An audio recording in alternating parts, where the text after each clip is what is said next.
All right, welcome back. So this is part two of my eBay trade. So the stocks were falling. The Dow Jones had been falling for a while, and yet on Monday it gapped up.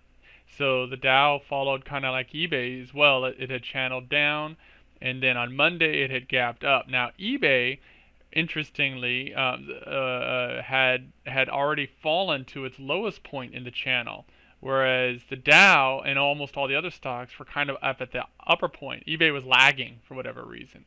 So when the Dow jumped up and messed everything up, and everything else jumped up and blew everything, eBay really didn't. eBay just kind of slowly corrected its downward channel and then started to rise. So I got in.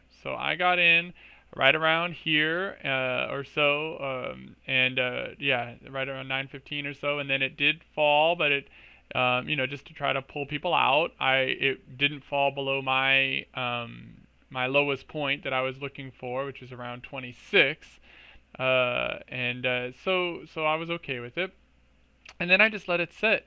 And this was yesterday. I won't go into it, but it shot up nicely, it broke its little channel of resistance and started shooting up higher in the after hours. So I was excited to see what would happen this morning, and sure enough, if we zoom in here a little bit, the morning happens and it fell. Well, that's because the Dow Jones had fallen. Remember, I'd gotten in at around 26 or so, 26 and a half or so, and so for it to fall wasn't a big deal. It could have fallen all the way to 27, and it would have been okay. I would have been still making money.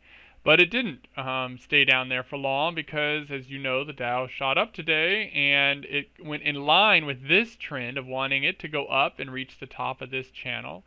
And sure enough, that's what it started doing. So it shot up a lot, almost all the way up to the top of the channel. So it shot up and did really well for a bit right here.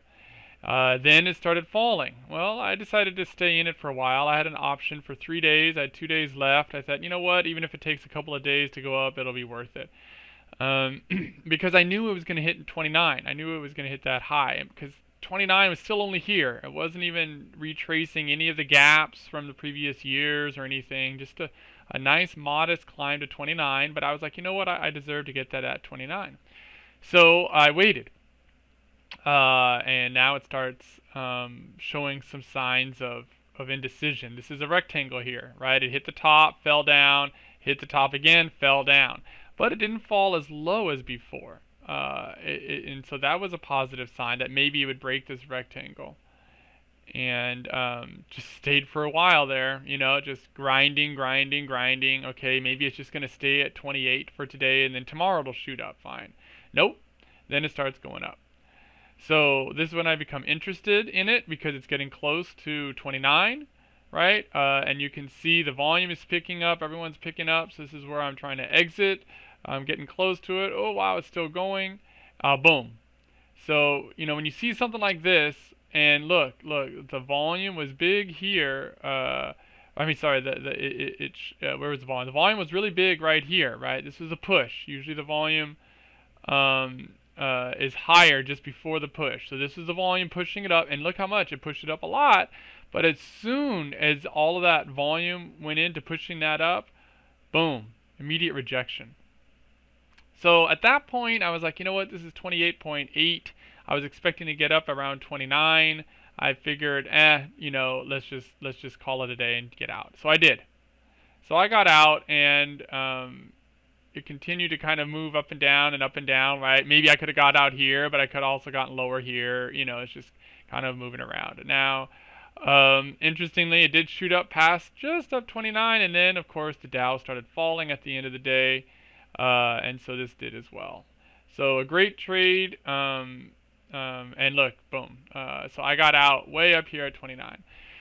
So that's a capture of getting in at 26 and getting out at 29. Now, if we do the math, that's a little over 10% growth, right? Within basically 2 days.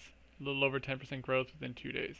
But because I traded options, I got 50% growth. All right, that is options, my friends. Until next time.